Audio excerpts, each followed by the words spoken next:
ಗುಣಾನಂದನ ತಂಗಿ ಸಾವಿತ್ರಿ ಮದುವೆ ಆಗುತ್ತಿರುವಂತೆ ದೇವ ನಿನ್ನ ಜಯಕಾರಕ್ಕೆ ನಾ ಅಡ್ಡಿಯಾಗಿ ಹೂವಿನ ತೋಟದಲ್ಲಿ ಸುಂದರವಾಗಿ ಅರಳಿರುವ ಸಾವಿತ್ರಿ ಮಕರಂದ ಇರುವ ಕಾಮದ ಚಿಟ್ಟೆ ಈ ತ್ಯಾಗರಾಜ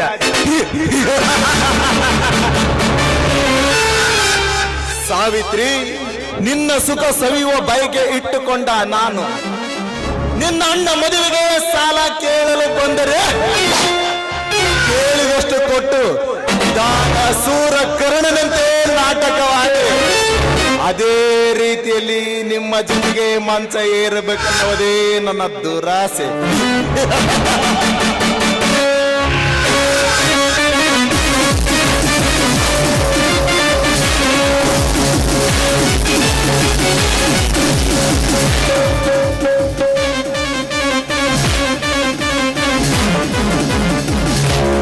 ಸಾವಿತ್ರಿ ಅಷ್ಟೇ ಅಲ್ಲದೆ ನಿನ್ನ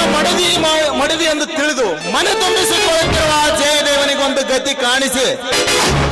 ನಾನಾಗುವೆ ನಿನ್ನ ಪಾಲಿನ ರತಿ